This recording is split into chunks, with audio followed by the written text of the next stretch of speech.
आभारी आहे की ज्यांनी यावेळी आम्हाला भरभरून मतदान दिलेले आहे। याच्या व्यतिरिक्त मुंबईमध्येही आम्हाला चांगलं यश मिळालेलं आहे। 8 सीट्स आम्ही जिंकले आहे आणि पूर्ण महाराष्ट्रामध्ये सांगायचे असेल तर 125 सीट्स जिंकून खूप भरारी आम्ही घेतलेली आहे। आणि जेव्हा या पक्षाच्या बाबतीत लोक बोलायचे हे जातीवादी पक्ष आहे, हे असा पक्ष आहे, तसा पक्ष आहे, आणि आता सुद्धा ज्या प्रकारे सोशल मीडियावर आणि काही मीडिया चॅनल्सवर डिबेट्स सुरू आहे की MIM इतका मोठा कसा होऊ शकतो। संविधानाने आम्हाला अधिकार दिलेला आहे आणि देशामध्ये मला असं वाटत नाही कोणता दुसरा नेता असदुद्दीन ओवैसी साहेब पेक्षा जास्त मोठा आहे, जे वारंवार लोकसभेमध्ये संविधानाला आपण कशा वाचवू शकतो, या देश संविधानाप्रमाणे आपल्याला चालवायचं आहे, हे वारंवार ते लोकसभेमध्ये बोलत राहिलेले आहे। पण दुर्दैवाने या देशामध्ये मागच्या 10 वर्षामध्ये जेव्हापासून भारतीय जनता पार्टी सत्तेमध्ये आली तर त्या दिवसापासून या देशाला आपल्याला हिंदू राष्ट्र करायचं, भगवाकरण करायचं या देशाचा, आणि कशा प्रकारे जाती जाती धर्माधर्मामध्ये तेढ निर्माण करण्याचं काम फक्त सत्ता घेण्यासाठी जे राजनैतिक पक्ष हे करत आहे आणि त्याची निंदा करतं। आणि जेव्हा हे याची निंदा करतं त्याच्यामध्ये सर्वप्रथम भारतीय जनता पार्टी, त्याच लाईनमध्ये एकनाथ शिंदे साहेबांची शिवसेना, अजितदादाची NCP, हे सगळं याच्यामध्ये सामील आहे की आता आपल्याला सत्ता पाहिजे तर कोणत्याही लेवलवर आपल्याला जायचं आहे। जाती जाती धर्मामध्ये तेढ निर्माण करून आपण कुर्सी कशा आपली घेता येतं याच्या बाबतीत या पक्षांनी काम केलेलं आहे। मी जनतेचा खूप खूप धन्यवाद देतो, महाराष्ट्राची जनतेला, आणि आमच्यावर एक खूप मोठी जबाबदारी आलेली आहे की आम्ही या पक्षाला पुढे कशा अजून मोठा करता येतील याच्या बाबतीत आम्ही प्रयत्न करणार आहे। मी पुन्हा एकदा मुंब्राची जनतेचा खूप खूप धन्यवाद देतो। आणि जेव्हा देश या गोष्टीची चर्चा करत होतो की MIM हिरवा रंगाचा आहे, त्यावेळी MIM एका हिंदू बांधवाला विजय उबाळे याला MIM ची जबाबदारी मुंबई महानगरपालिका BMC मध्ये आमच्या पार्टीचा प्रतिनिधित्व कोणी करणार असेल, नेतृत्व करणार असेल तर ते आमच्या एक हिंदू बांधव आहे, ज्यांना आम्ही तिकीट देऊन मुस्लिम बहुल भागातून त्याला निवडून आणलेलं आहे आणि त्याला आम्ही BMC मध्ये गट नेत्याची जबाबदारी दिलेली आहे। आम्हाला काही फरक पडत नाही की लोक आमच्या पक्षाच्या बाबतीत काय बोलत आहे, काय आमची आलोचना करत आहे, चेष्टा करत आहे, कशा प्रकारचे वक्तव्य आम्ही मागच्या काही दिवसामध्ये ऐकलेले आहे, त्याची पर्वा न करता आम्हाला पुढे जायचं आहे। आणि पुढे जाताना सर्व जाती धर्माच्या लोकांना सोबत घेऊन आम्ही या राज्यामध्ये या देशामध्ये पुढे जाणार आहे। अनेक शहरामध्ये तुम्ही बघा की किती SC लोकांना, शेड्यूल कास्ट लोकांना आम्ही निवडून आणलेले आहे, शेड्यूल ट्राईब लोकांना आम्ही निवडून आणलेले आहे, OBC हिंदू समाजाच्या लोकांना आम्ही निवडून आणलेले आहे। या 125 मध्ये कोणकोणत्या जातीचे धर्माचे लोक आहे याच्या बाबतीत आपण एकदा त्याच्या बाबतीत थोडासा विश्लेषण केलं तर आपल्याला चांगलं होईल।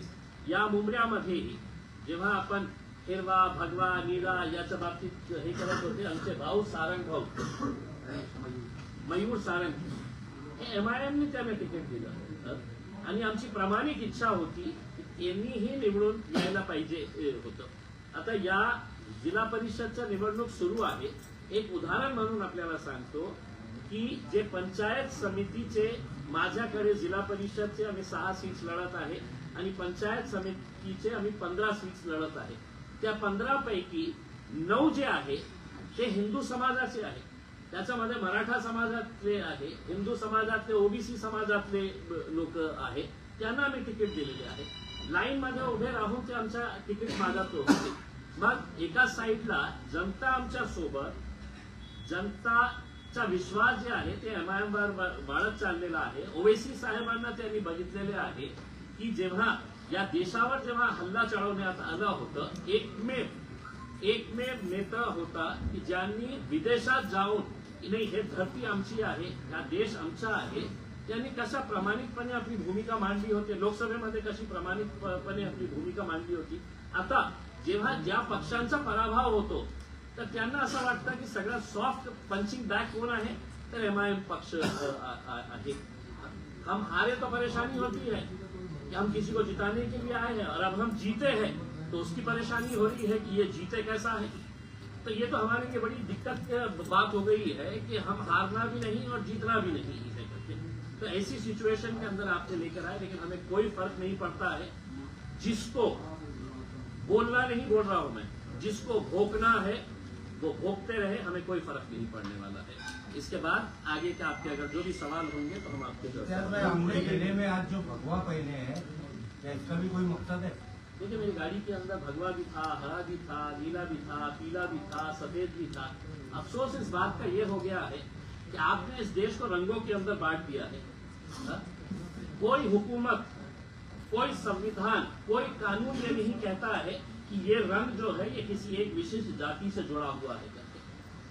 मैंने हरा रंग भी पहना हुआ था, अभी मुझे किसी ने गाड़ी में चढ़ते चढ़ते ये रंग ये पहना दिया तो मैंने ये भी पहन लिया है करके. लेकिन लोगों को ऐसा लग रहा है कि साहब ये रंग जो है ना, ये जात के साथ, ये रंग ये जात के साथ, ये रंग ये जात के साथ, ऐसा कुछ नहीं है साहब. और जिन लोगों की घटिया सोच होती है वो इस तरह के फालतू मुद्दों के ऊपर व्यस्त रहते हैं. लेकिन सर कहीं ना कहीं सुमैया जी को जो कि हरे रंग से बड़ा ही तकलीफ थी, उन्होंने कई सवाल उठाए, 60 को लेकर कंप्लेंट्स भी की. देखिए, अब चूंकि अब आप लोगों ने बात शुरू ही की है तो मैं आप लोगों को कुछ भारतीय जनता पार्टी के नेताओं के कुछ बयान आपको सुनाना चाहता हूं, जिसमें से एक दो ही बयान आपको सुनाऊंगा. मैं ज्यादा ना तो फालतू चीजों के अंदर मैं ये करता हूं. तो अगर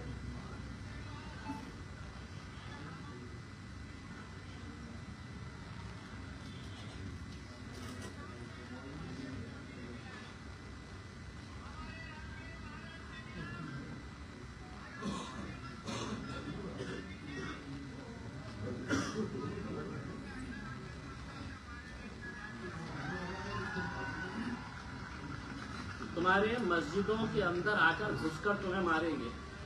मैं अब मुमरा की पुलिस से एक सवाल करने के लिए आया हूं. इसको नोटिस दिए थे आपने? हर रोज अहमदनगर का एक MLA अजीत पवार की पार्टी का मुसलमानों के खिलाफ जहर उगलता है. भाजपा की एक महिला है, हर रोज मुसलमानों के बारे में जहर उगलती है. कितने लोगों को आपने नोटिस दिए हैं मुझे ये बताइए. क्या कानून इनके लिए अलग है? क्या कानून हमारे लिए अलग है?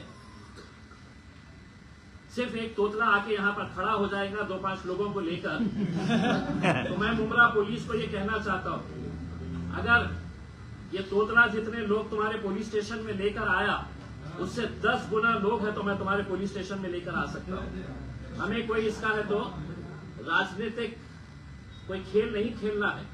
हम जीत कर आए हैं, हमारी जिम्मेदारी बड़ी है. हम सभी जात, धर्म और मजहब के लोगों को साथ में लेकर चलना चाहते हैं. लेकिन एक बच्ची के बयान के ऊपर आप इतना बड़ा बवाल मचा दे रहे हैं. देश भर में है तो डिबेट चल रहा है, यानी कि देश भर के अंदर और कोई मुद्दा बचा ही नहीं है करके, और वो आके कहते हैं कि नहीं साहब हमने है तो कंप्लेन दे डाले हैं, एक्शन लेना. किस कानून के तहत एक्शन लेना है मैं उस तोते से पूछता हूं. बताओ मुझे कौन से कानून के तहत. मैं मुमरा की पुलिस से ये सवाल करने के लिए आया हूं, कौन से कानून के तहत तुमने है तो ये नोटिस दिए है हमारी बच्ची को. हुकूमत, एक सुनिए, पहले हुकूमत आपकी है तो क्या मतलब ये है कि कानून आपके हिसाब से चलेगा? किस सेक्शन के अंदर में है तो आपने ये दिए है? क्या ऐसा आपको ये लगा है? ये इनके भारतीय जनता पार्टी के पिल्ले रोज है तो मस्जिदों में घुस के मारेंगे, पाकिस्तान चले जाओ, तुम्हारे बाप का सूरत तक तुम देख नहीं पाएंगे करके ये इस तरह के बयान देने वाले महाराष्ट्र की पुलिस क्या इन लोगों की गुलाम हो चुकी है? मुमरा की पुलिस इतनी डरती है कि ये 4-6 चिल्लर लोग आ जाते हैं और है तो आप नोटिस इशू कर देते हैं। किस बुनियाद के ऊपर आपने नोटिस इशू किए हैं?